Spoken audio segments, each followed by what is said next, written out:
For those of us that I think are in agriculture, have worked in agriculture for as many years as certainly I and many of you have in the room, we know about the fundamental importance of soil, and yet for too long, soil was perhaps one of the more unmentioned or unfocused elements of the debate on how we generate a more resilient and sustainable food and agriculture system. One of the great things, I think, of the last couple of years is how we've seen soil almost climb back to the top of the policy and the agronomic debate about how we deliver this transformation, whether it's in policy terms or whether it's from a private market perspective. Almost everywhere, certainly in the Northern Hemisphere and LATAM and Australia, you now see this focus on soil. So it's great that we're going to have this session now looking at the role of soil, not just in relation to the future of the Common Agriculture Policy, but also more broadly, I think, in terms of how we deliver this transformation in the food and agriculture system. And to set us off with this, I honestly can, again, think of nobody better than our guest that joins us from Brussels online to help address this than Kirsten Rosanov. Kirsten, great to have you with us. I'm sorry that we kept you waiting. That's entirely my fault, certainly not the panelists' fault. You're head of unit, obviously, for research and innovation in DG Agri at the European Commission. You've played a fundamental role, I think, in both soil as a policy and also in preparing Commissioner Designate and perhaps now Commissioner Hansen for the role that he is going into. I'm very much looking forward to your comments on how you see the importance of soil and what we might expect in the coming months and years. So, Kirsten, sorry to keep you waiting, but the floor is yours. Okay, I try my best. I speak as loudly as I can, so at least through the mic. Well, the scene was set already before, so I've listened into some of the speakers here. So soil is regarded by everybody, so to be on top of the agenda. When we started working out, and I'm commenting this from my perspective as a head of unit research and innovation and policy. So at the same time, 5 years ago, working on soils, so it was basically nowhere at the European political agenda. Neither in terms, so soil was the last public good not protected by any European legislation, and with regards to soil research, it was fragmented and very limited, both at member state level and EU level. So that has fundamentally changed, as you said yourself. So soil is really back on top of the political and the scientific agenda, which is absolutely essential because soil is the very basis of everything. So soil is the basis of life, of all the ecosystem services. So it's a central element and it should be on top of the political agenda. So now we have a soil monitoring law, which is coming up, so which will help to protect European soils. And we have a huge instrument which helps to improve soil health from a scientific and innovation perspective, but also from a perspective of helping land managers with experimentation, of monitoring, and of different areas.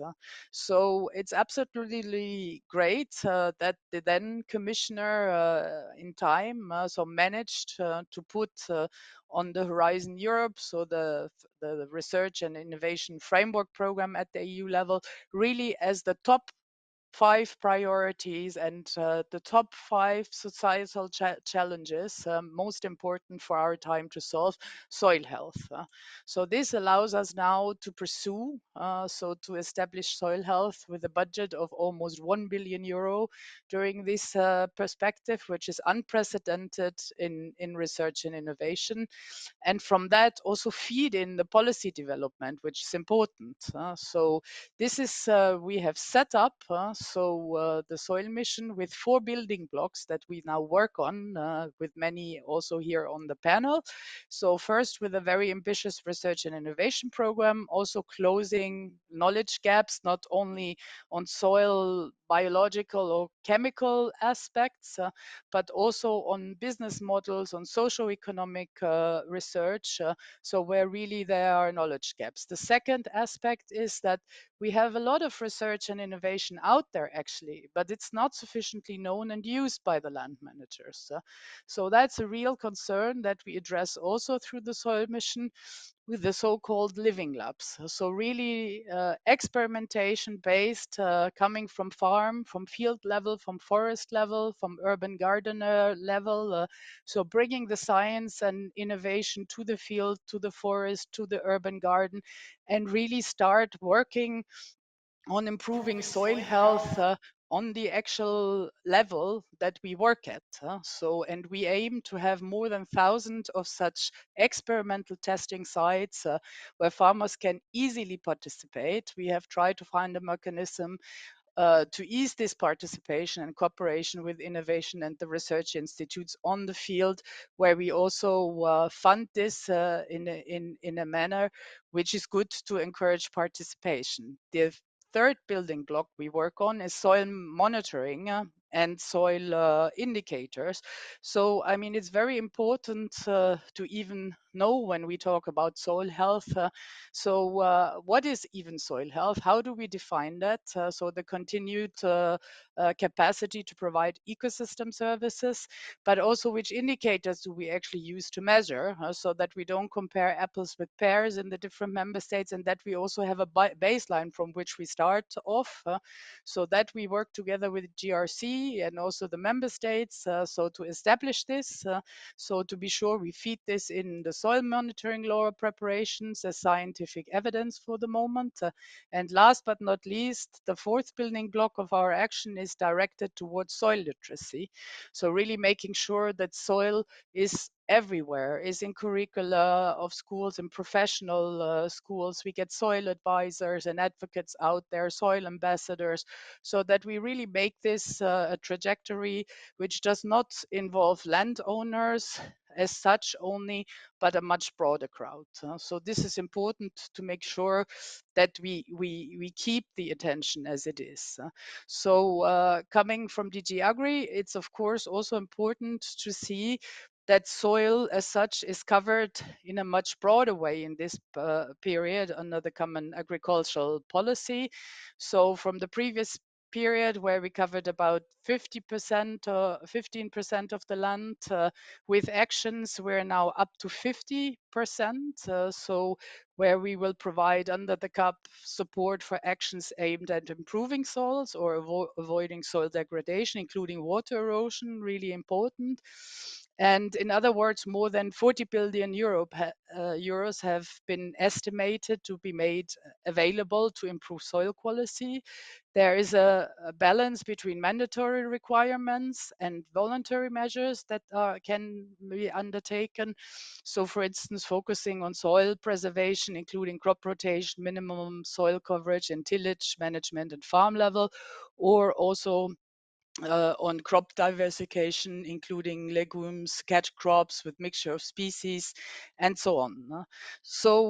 Maybe to finish up with a little bit what we expect from the research and innovation side, also from the future CAP. First of all, is that research and innovation would be much more strongly integrated into the future. And also to make sure that things that have been experimented that work on the field can be upscaled and can be much easily funded under the CAP. So with less bureaucracy, as we heard before, and with a much more, let's say, fluid system. So it's important that also the European Innovation Partnership Agriculture provides additional possibilities from exploring with the operational group system, experimentation really across all European pedoclimate conditions, because what works in one local context doesn't work in another one. And there we also have to see that this gets much better, let's say, built in the system.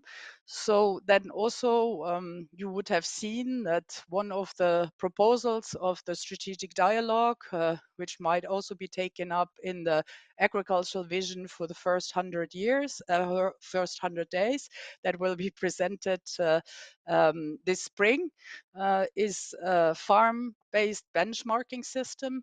That is also something where soil should play an essential role. So because that would really help us having a farm-based baseline on soil health, which can be monitored also in that respect. And lastly, what is key for the common agricultural policy of the future is the need for more holistic advice, the need for dedicated advisors, so that have to be trained, that know what's out there in terms of latest technological development, what is out there in terms of practices that work in a given local context, that are informed about how to best do soil testing, so sampling, and all of these things that really make a practical impact on what we're going to see in terms of support under the upcoming CAP. So this is a little bit from my perspective. So I hope you were able to hear me, but as a first input on the soil related question. I mean, congratulations on the work that's been done here. It's hugely exciting. It's clear that you're excited about it. I just wonder, as a couple of follow-up questions, why do you think it took so long, arguably so long, for soil to find its way to the top of the political agenda? What do you think were the reasons for that? If you ask me this in policy terms, I mean, I think it was clear that also under the Green Deal that so having one public good, so we have since a long time the protection of air, the protection of water, but we didn't have a framework to protect soil. So there was actually a political push for this, and also that the majorities have changed in the EU. So we had a big problem before with contaminated sites all over Europe, which are really, really costly to restore, which we still have in terms.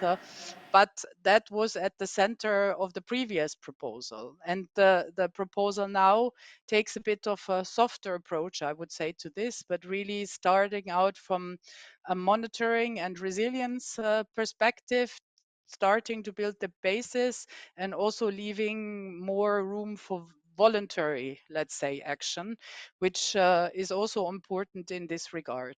So I think there was a window of opportunity with changed composition of the member states and also with really a push under the Green Deal to make sure that this gap of the last non-protected public good would be closed. And in terms of research and innovation, I mean, soil is always, so you have a lot of attention on food or on food products, on pesticides, on different things. But soil as such is always taken for granted. It's just there. But that it's the very basis and all of it it contains, the millions of living organisms, so much more underneath our feet than actually above. This diversity, this capacity to produce, and also to recognize that soil, it was already said by speakers before, is not only for food production, it's also for water filtering, for nutrients recycling, for carbon storage. It's the key carbon store that we have. So if we want to make progress on GH on emissions reduction on all of this area, soil is key.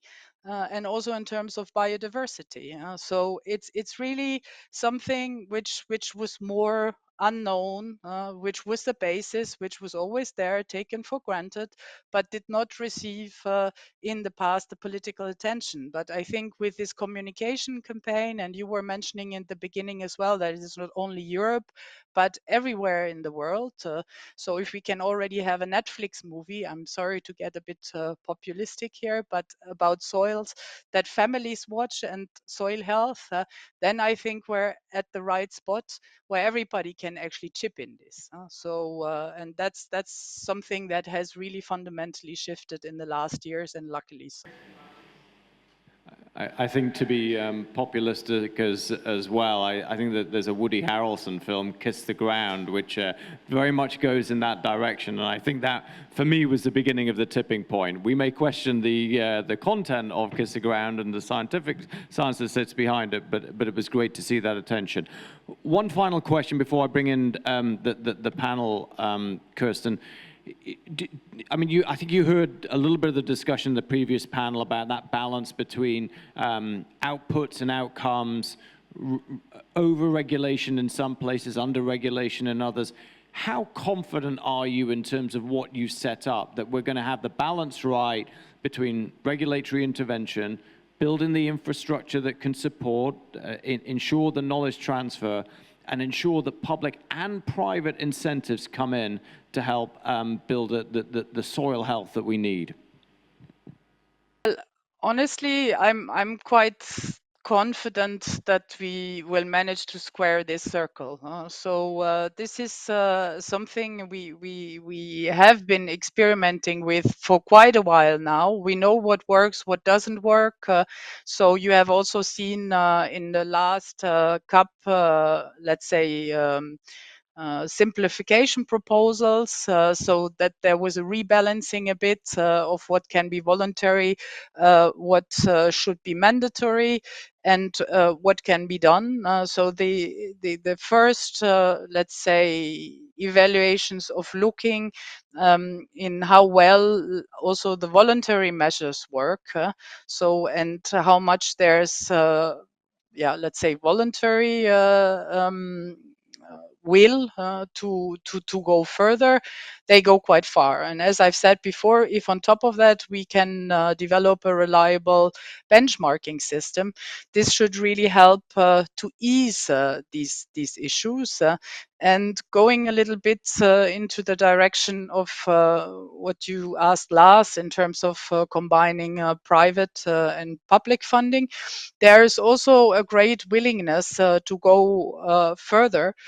And also, I mean, what you can see, or we are working also on the soil mission increasingly with businesses, with banks that set up soil indexes. So with the big food companies that are interested in supporting going further, that have sustainability indexes, where they now are interested because we have developed the indicators, we have developed the monitoring system. If you go on the European Soil Observatory dashboard site, you will be seeing a measuring of 19 different indicators at plot level. It's fantastic what can be done already.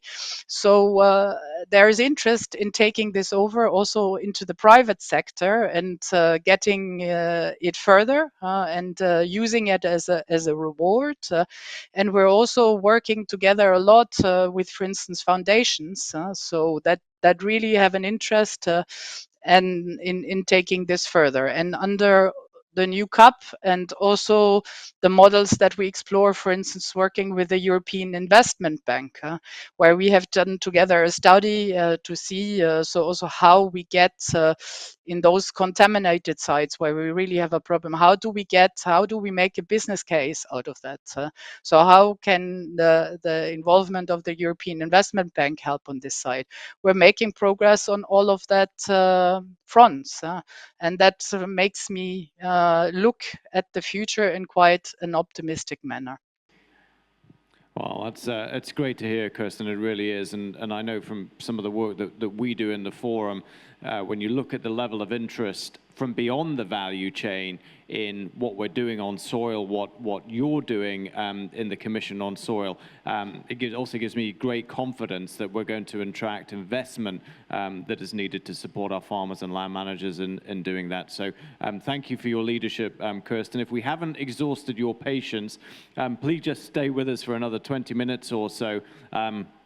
Well, we bring in our other panelists and perhaps the audience as well. But Kirsten, thanks so much indeed. Let's give Kirsten a round of applause. Thank you.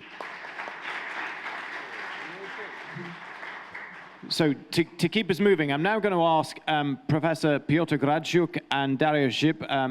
Piotr Gradziuk is the Associate Professor at the Institute of Rural and Agricultural Development at the Polish Academy of Science, and Dariusz Zip, the Managing Director for Syngenta in Poland, Baltic States, and Czech Republic and Slovakia, just to come and join us and share with us their thoughts. I'll just move down slightly to create some space. I fear that I'm spreading out with my various devices. Very good. Okay. Thank you, Piotr. Piotr, I'm going to come to you first to kick us off, if I may. The work that your organization has been doing has been hugely important in this respect. You are, of course, also contributing to the Soil Values 4-Year Horizon project. I mean, I'm going to kick off with similar kind of question to you and for your comments to where I just finished with Kirsten. I mean, how excited are you that soil has made its way to the top of the agenda? And how confident are you that some of the things that you've been working on in the Horizon project, how we build innovative business models, can see fruition that will help us to drive soil health in the direction that we want? So, Piotr, it'd be great to hear from you. Apart from the fact that I'm an expert in economics, I'm also a farmer, and this brings me back to the 1980s when people paid a lot of attention to the quality of soil. Well, what has changed since the 1980s? Well, first and foremost, the structure of seeding has changed in Poland. The crop that is dominating degrades soils and its nutrients. In Poland, the arable land is 10 million hectares, and 90% of crops degrade the soil and its nutrients and organic elements. And this is a huge problem, of course. Why is it only now that we have become interested in the quality of soil? Well, there are two aspects involved. One of them is the following. This improper soil cultivation leads to a situation when we have excessive greenhouse gas emissions. Agriculture is responsible for 10% of GHG emissions. This is due to animal production and plant production, but if we managed secondary production from animal production, then the emissions could be lowered. When it comes to plant production, the emissions result mostly from the mineral fertilizers that get to the atmosphere when degrading. Farmers, speaking from their experience, tell us that if they cultivate soil well, then fertilizers could be cut by half while keeping the same yield. So that's one thing. Another thing is the following. If you cultivate soil well, then you can increase absorption of CO2.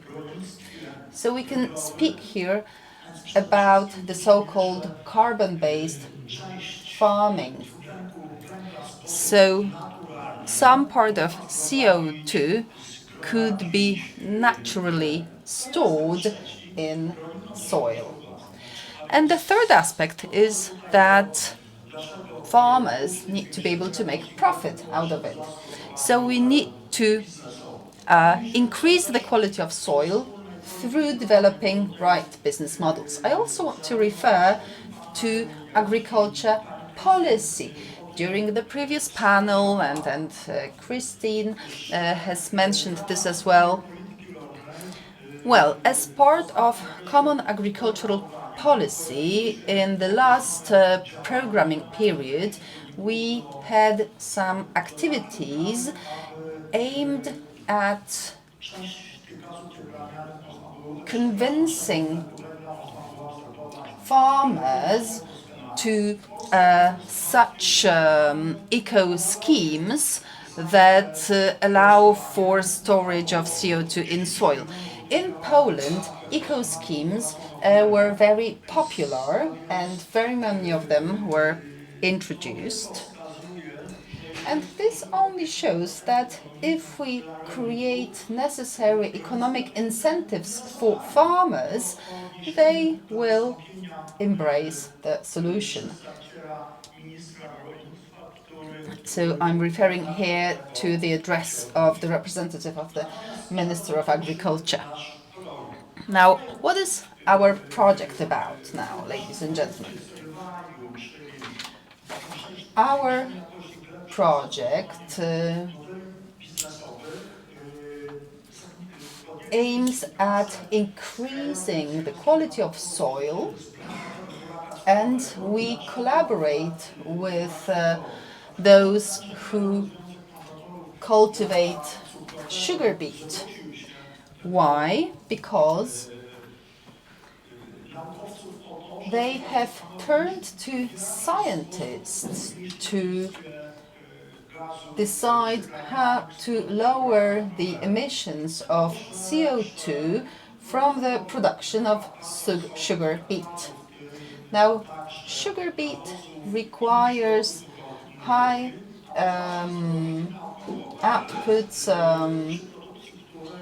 spent on fertilizers and so on, and this is also the kind of plant that causes degradation of soil. So it's a root crop. And also sugar plants, they also emit lots of CO2. Sugar plants are part of the ETS system. Therefore, we could think what could be done so that farmers limited CO2 emissions, and these limits could be given to sugar plants. So as part of our project, we got involved not only farmers but also other institutions which could support farmers or create incentives for farmers so that they use certain cultivation technologies, farming technologies. Of course, we need to be aware of the fact that sugar beet producers don't focus on sugar beet alone, because sugar beet amounts to 10 or 12% of their crop. They also farm other plants.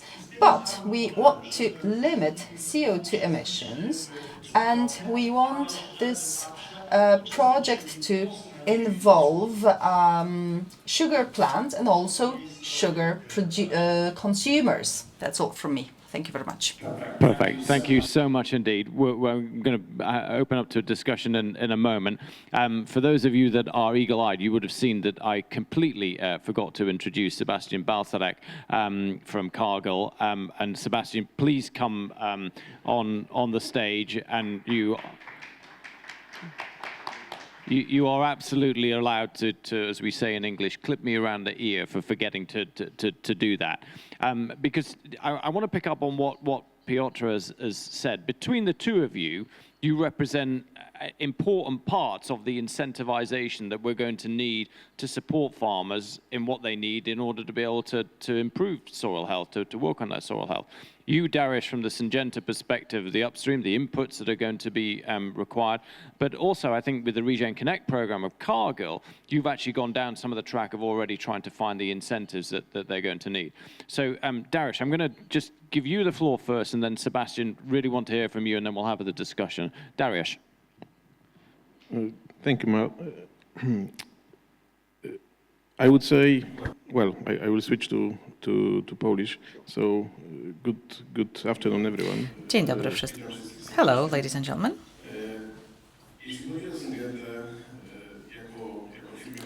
Ladies and gentlemen, Syngenta as a global company focuses on food safety, and soil is the main carrier that guarantees productivity. But unfortunately, over the past years, we've lost some 1/3 of arable productive land due to climate change, but also, well, due to different man-made activities, more or less conscious. So from the point of view of Syngenta, it is fundamental to search for innovation in the area of products made available for farmers, products that are soil-friendly, environmentally friendly, and that may increase productivity.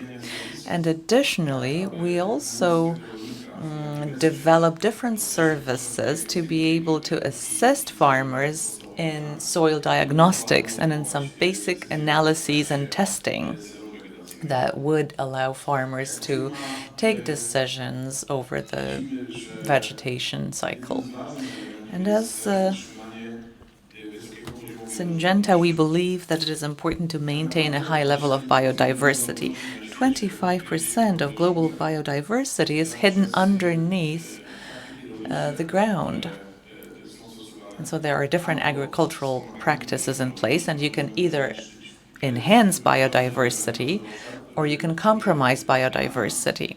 So that is an important area for us and really fundamental in terms of the development of new Syngenta products and services. We run a soil health department, and that's a global department. There's also a Healthy Soil Center in Switzerland. That's a team of people who verify our products in terms of soil health. We've been creating our know-how, trying to promote all the technical novelties that may come in handy for farmers and that will help farmers meet the very stringent requirements set by, well, the new legislative framework, for instance. And we stand by the new legislative regulations, but we realize that farmers need assistance. I was raised in the countryside. I worked at my father's farm, and really crop rotation 30 years back and organic fertilization was the foundation for the existence of every farm. No one had to encourage anyone to subscribe to it. No subsidies were necessary.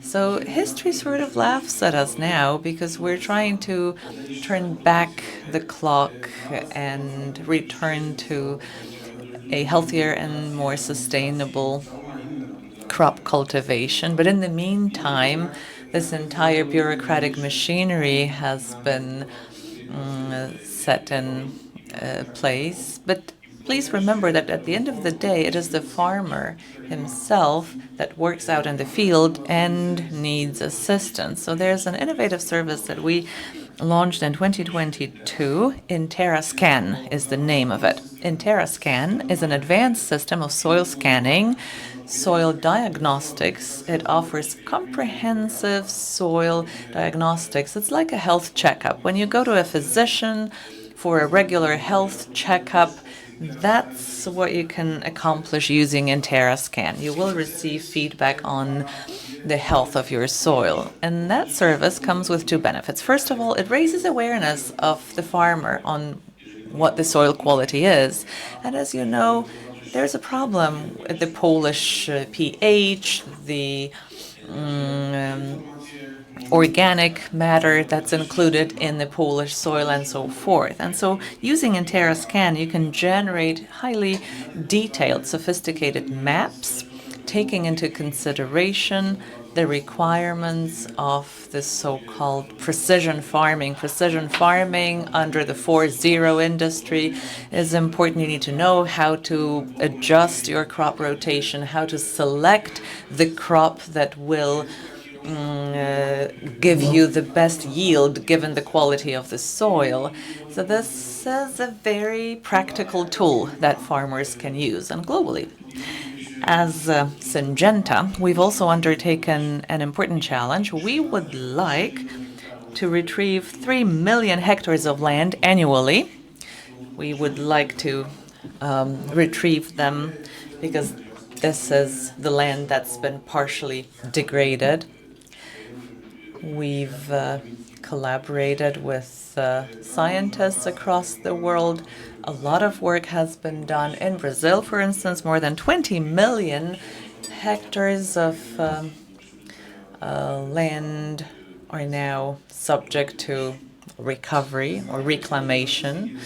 We would like to bring them back to productivity. It is a challenge for us all because as representatives of European societies, we expect food to be healthy, not to be expensive.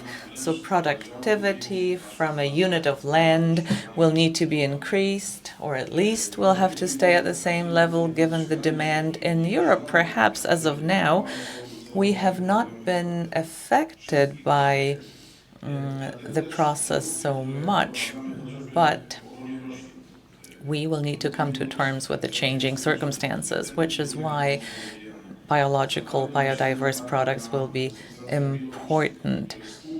And our seeds will need to be eco-friendly, compliant with the soil system.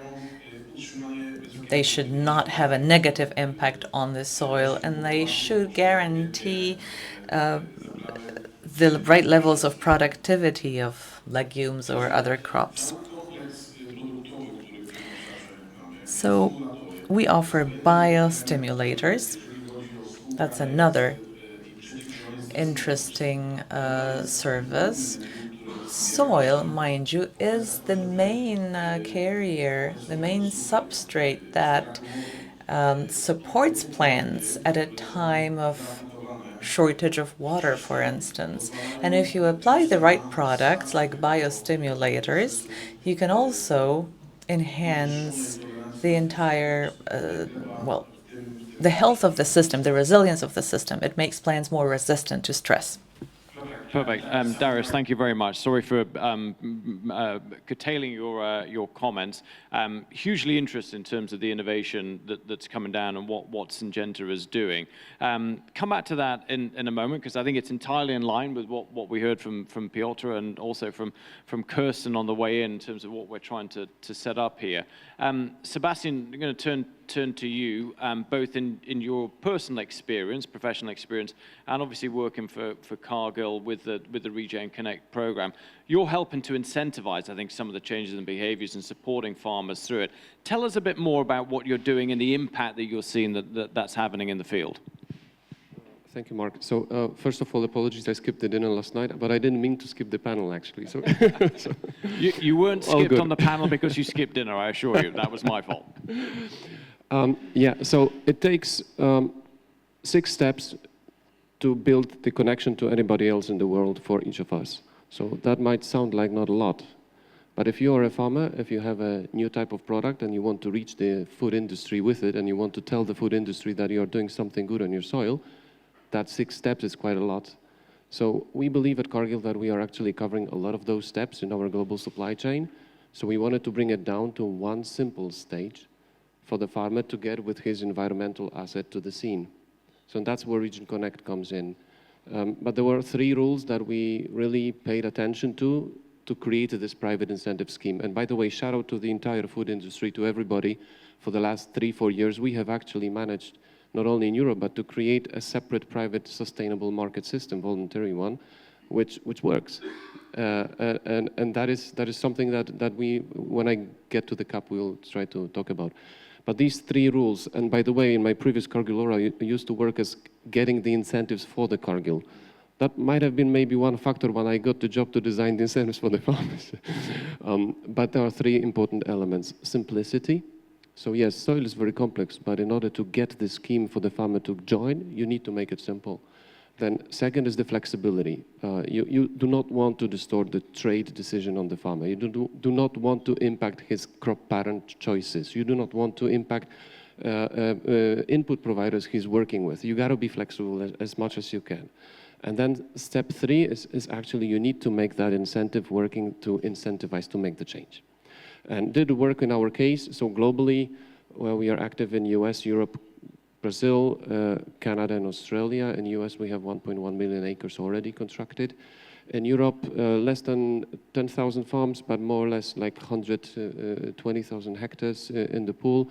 But we are not launching equally. Yeah, we are gradually in France, Poland, Romania, Ukraine, Hungary, and Germany. So that in case of these three rules. And now maybe how to translate that three rules to the CAP.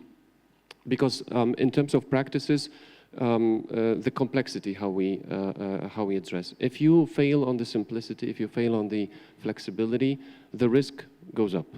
The business risk on the farmer side and on our side, in terms of reversals or whatever. So you need to approach that. The complexity lies in the soil. So we decided that, okay, we need to provide the farmer the toolkit free of charge, and we need to provide an agronomic advisory free of charge on the spot. And this is how it works in every single country where Region Connect is available, and that actually helped to scale. So we have a scalable system. And now in terms of CAP, can CAP get into schemes like ours? And by the way, I mean, officially the position for CAP goes through Cargill Food and Drink Europe Association and ILO, so I mean, we are here for the workshop. But a couple of points. One, the stability of the regulatory environment. So when we talk about the soil, when we talk about the changing in Region Act practices, the minimum period you're looking at is 10 years and forward. If you have a changing environment, regulatory side, year by year, what happens on the voluntary sustainability market side is that you have not unstable reference. And when you have an annual auditor coming to you and say, how are you looking at that? You're in trouble because you need to keep the additionality working, you need to keep the permanence monitoring, etc. So example like Professor Grajuk mentioned, eco schemes, quite successful last year, but this year already some changes. So it does reflect on the farmers' decisions and impact, right? So that stability of the concept that has to stay. But there are a lot of good things in the policy on the EU that are already working well and that are, you can see that in the CRCF regulation, for instance, is the duality of, okay, the direct payments in terms of eco schemes or area-related support can work in dualship with the private voluntary market. I think that's something that we need to value a lot. And by the way, for the record, because of my background, direct payments are also voluntary, but we forget about that. So we have two voluntary systems, one with public money, one with private. And that is important. And then lastly, the third element is the data. And I think what Kerstin was alluding to was very valuable. I mean, let's not stop with the dashboard because there is never enough data about the soil, and Professor would probably confirm that. You never have enough in order to take your every second decision for the next year for your crop rotation, cover crop selection, and how deep you go with your tillage practice. So you need a lot of data for that. And right now, the situation is that a lot of that cost is on the private sector side in terms of audit, in terms of soil sampling, etc. That's quite a hit to our P&Ls. But the very moment we can continue on that partnership under CRCF with the regulatory side coming into opening more for instance, the crop history data from the IAX systems, that's a game changer. And that's speeding up and scaling. Thank you. Super. Thank you, Sebastian. We've got time for one or two questions from the audience, if we want to. Lady there on the left again. Just say who you are and where you're from and who your question is to. Hello, I'm Caroline de Meus. I'm a farmer from the French-speaking side of Belgium. I have a question to Kerstin about advisors to farms. We did transform our practice already. We do care about our soil very much, but how do you plan to help farmers? I understand industry is very aware of trying to help farmers to know about their soil, but what about Commission? Kirsten, I hope you managed to hear the question. Yes, I managed to hear the question. So, as I already said in my entry talk, we consider farm advisory service as key in this transition, because there are so many things out there. There are so many. We've just heard in the panel the different possibilities that farmers have for testing, for sampling, and then not to forget. It hasn't been said yet. Normally, it's said in every soil discussion. So I'm surprised that soil is really slow to act. So, I mean, if you change practices and technology or whatever, and you want to see really an improvement in soil health, it takes really several years, decades. So it's not something that is done in a blink of an eye, and therefore the remarks also we had before with constant need of data, with constant need of monitoring, and really looking at this, and constant support as well is absolutely key. And in that, advisors play a key role. And from the Commission point of view, so you were alluding to industry, yes, but we have changed our system in the CAP on how we support advisory services. First of all, that we do not only support public advice, but the most trusted advisor by the farmer, and that we really insist. I mean, insist is so that we offer the possibilities of member states to include in the CAP strategic plans really comprehensive measures as parts of the agricultural knowledge and innovation system. As I said before, with continuous training, with all the Horizon projects, they produce results. They produce things that can already be applied by farmers in one way or the other, but it's hard to be aware of all of this. And this is a thing where we really, from the Commission side, we're trying to close, or what I said, to square the circle, so that we get this going, continuous training, really not making a difference in where the advice comes from, and supporting all of this. And this is important in terms of public or private advice. Whatever is best, whatever works best for a farmer, there should be flexibility to be supported. And that is perfectly possible under the CAP, and will be reinforced in the next one, I'm sure. I just wondered, Kirsten, we touched on it in the exchange that we had a little bit earlier. The interest and the focus now on soil is not just in Europe, it's really global, it's around the world. Do you feel that there's enough collaboration between Europe and other parts of the world, whether it's public or private, to close these knowledge gaps, to learn from each other and ensure we're applying the best solutions, whether they're public or private? Yeah, I think that is also something that we work on now since a number of years. So, for instance, we have set up an international soil consortium on carbon, so where we work together with the EU member states and with 20 different countries outside the EU.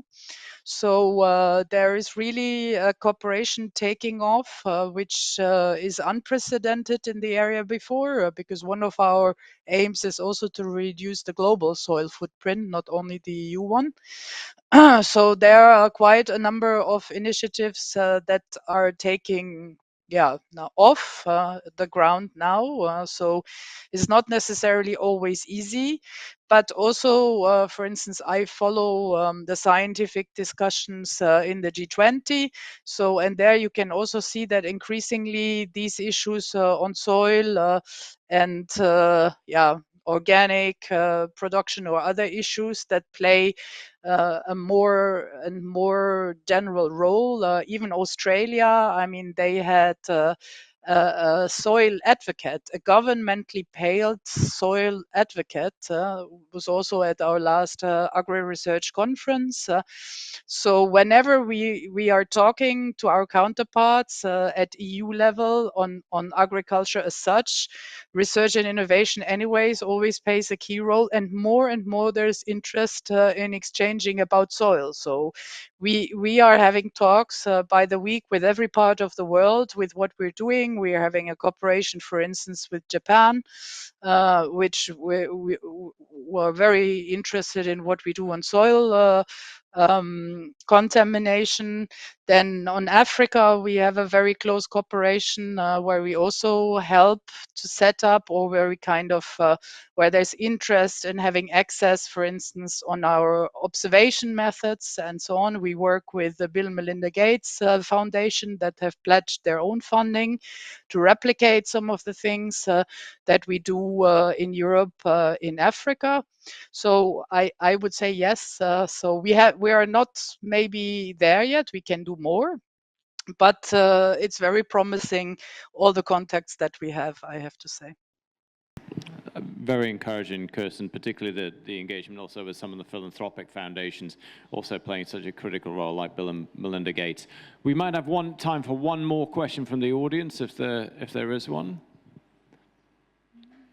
Otherwise, I'm going to close with a question to all three panelists, if I may. Again, where I left the last panel, really, we're on the cusp of a new Commission mandate. We do have the Polish presidency coming up over the next 6 months. What's the one thing that you'd like to see that perhaps isn't being done yet in terms of how we advance soil health, whether that's from a public point of view or indeed from a private point of view? And I'm going to start with you, Professor Gradziuk, with that question. I'd like to refer to one issue. It's a question to Kirsten. I'm asking about carbon credits. Currently,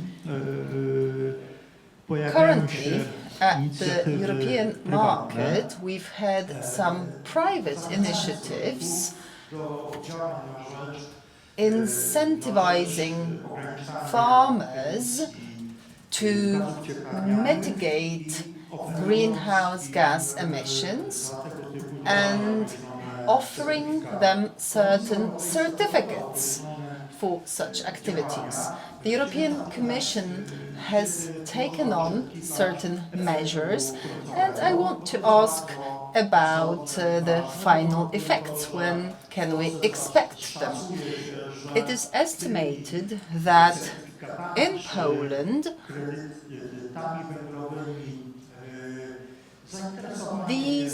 there's quite a big interest in carbon offset credits. It is estimated that 400 hectares have been covered by such activities, 400,000 hectares, of course. Kirsten, I don't know if do you have the translation? Were you able to understand the professor's question? Yes, I was able to understand the question fine. No problem. So, yeah. But also the Commission is working on a general scheme. You would have seen that also from the research and innovation side. So we have quite a number of projects on the measuring, on the reporting, and on the verification of these issues, which can help setting up a viable farming scheme. And it's something, I mean, you have a panel, I think, on these issues a bit later, so where this is going to be a complement for sure to what the private sector has been doing. So this is something which is going to play a big role at European level as well. Thank you, Kirsten. I also appreciate the professor's attempt to replace my role as moderator by answering a question with a question. You have a future in this role. Final questions to you two then, Dariusz, Sebastian. As I said, what would you like to see, the one thing that we're not doing that you'd like to see us doing more of over the next 6 months to 5 years that you think will help us to advance in this area? Dariusz, I'll give the floor to you first. Ja myślę, że takim podstawowym elementem, powinien być doprecyzowany, to jest ujednolicenie i sprowadzenie do jednego mianownika wszystkich ocen i kryteriów, które definiują all the criteria and assessments that define what healthy soil means, because there are very many stakeholders and they use different criteria. So the image is quite vague. If we have this, then we could make regulations clearer and this way help farmers. If all these things were more transparent and clearer, then this ability to adapt to new measures and ability to use the resources would be more effective. I believe that there's vagueness in very many areas, but if we're talking about this healthy soil and improving soil quality, then lack of clarity is a big issue. Let me refer to what Kirsten has said. Yes, soil reacts very slowly to different aspects that improve it. But on the other hand, it degrades very quickly. Therefore, we as society should be more responsible and stop certain practices instantly so that we mitigate its degradation. Thank you very much. So I was just let the translation finish. Dariusz, I think that's a really important point that we it's that we do emphasize that need to understand what the outcome is that we're after. I think in soil health and yes, as we talked about earlier, not just the output. Thank you, Sebastian. You have the final word. Quick 2 points maybe. There is a difference between regulating and incentivizing. When we talk about, via the CAP, when we talk about incentivizing soil health, better practice, advisory, transfer, extension to the farmer, that is a big yes for everybody, I guess, in the room. When we talk about regulating the soil, that is a flag that I see, because regulation means you have a farmer that is looking at that as a compliance with something rather than understanding that he needs to have his primary asset working for him for productivity and for the chain. So that is a big risk that I think we have to be careful about. We've seen some of that with GAC, we've seen some of that with cross-compliance, and that is something that we need to pay attention to. Incentivizing, yes, regulating softer.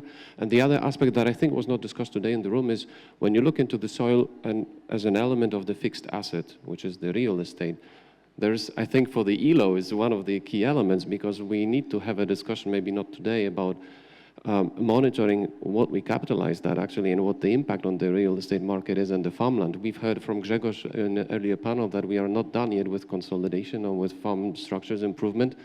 When we get too deep into the regulating the soil aspect, we might mess up something on the farmland market, which I think would be unfavorable. So, thank you. Perfect. Sebastian, I think as you're kind of making that point, that the balance between the incentivization and the regulation being absolutely key. I think what we're doing and the progress that we've made a good start, but there's more to push into. Panelists, to all of you, to you, Kirsten, thank you so much indeed for staying with us. Sorry about the technical hiccups with you, Kirsten. Sorry about the failure to bring you on right away, Sebastian. Must do better, the moderator, both in terms of that and also in terms of timekeeping. Ladies and gentlemen, we are running a little bit late due to technical challenges and also starting late, as well as my terrible timekeeping. I'm now going to allow us to break for lunch. At the risk of upsetting the program director, Emma, who's almost certainly looking at me on stage with glaring eyes, I'm going to say we're going to take 45 minutes for lunch. So if you can be back here at 2:15 for the final panel session, that would be terrific. But before you do, please give a warm round of applause to Kirsten, Piotr, Dariusz, and Sebastian.